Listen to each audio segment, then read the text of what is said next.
It's your day in tech history, and it's brought to you by our friends over at Carbonite, where you can get a 15-day free trial by going over to geekazine.com/carbon-free. Jeffrey Powers here. I welcome you to the Day in Tech History, a full rundown of technology history 7 days a week. Subscribe to the show via iTunes, Stitcher, or download right from dayintechhistory.com. Now let's find out what happened on this day, your day in tech history.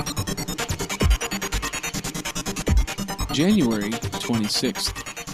1970, IBM Data Processing Division introduces the IBM 2721 Portable Audio Terminal. It allows users to interface with an IBM 360 over a phone line.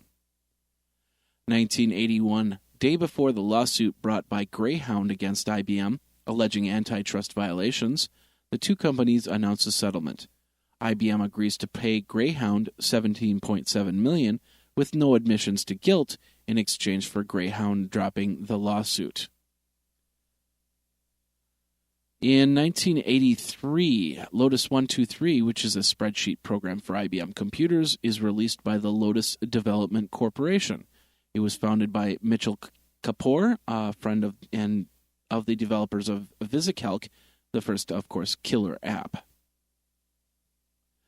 1994, the first version of the Doom editing utility, which is a utility developed by Doom fans for creating new game levels, is released on the internet. 1997, at Macworld, Steve Jobs announces Allegro, Mac OS 8, Rhapsody, and Sonata, as well as discussing Next and the general business outlook of Apple Computer. He has officially returned to Apple as an advisor and part of the deal with Jobs' company Next.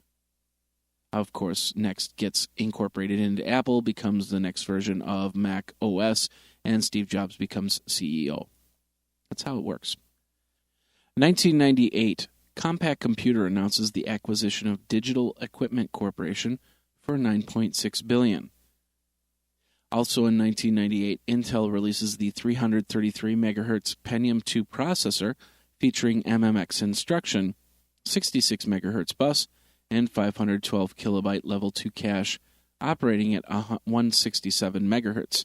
It's the first Pentium 2 processor manufactured with Intel's advanced 0.25 micron CMOS process.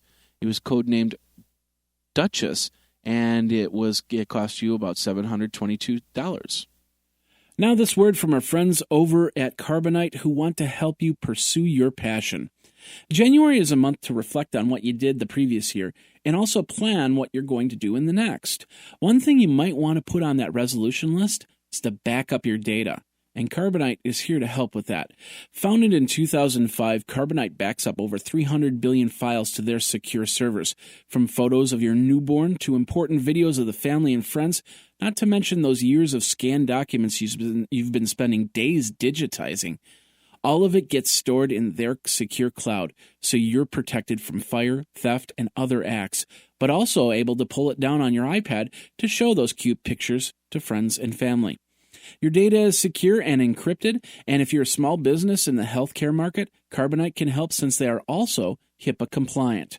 It's your life backed up for $59.95 a year, a small investment in important files.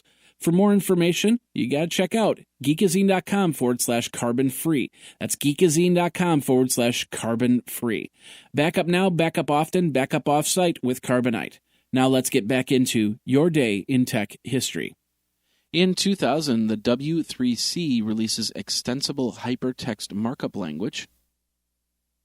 2003, the chess match between Garry Kasparov and Deep Jr. 7 begins in New York with Kasparov winning the first game.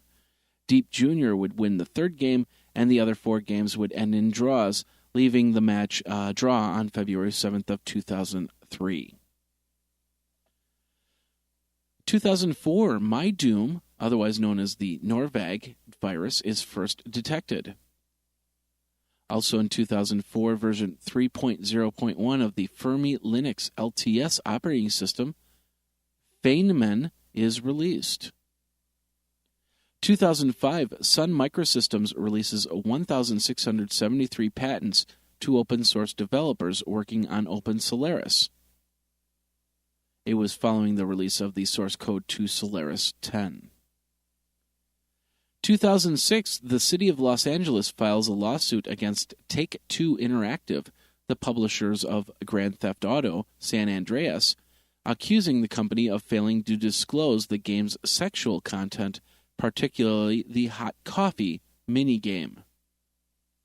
Also in 2006, Jeffrey Brett Gordon is arrested on federal charges alleging that he sent thousands of emails to America Online users that appeared to be from AOL's billing department, which prompted subscribers to send personal information and credit card numbers.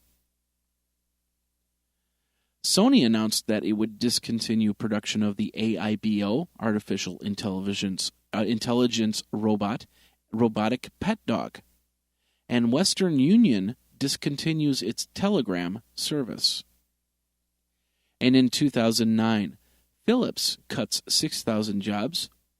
Database information, including passwords, emails, and phone numbers, were illegally accessed from Monster.com. Although the stolen information doesn't include Social Security numbers, Monster issues a statement to, of course, alert the banks. Also in 2009, Apple is awarded a patent for their multi-touch user interface on the iPhone. And in an effort to the Camera Phone Predator Alert Act, Congressman Pete King introduces a bill to the House of Representatives that would ban camera phones from having a silent mode when taking a picture.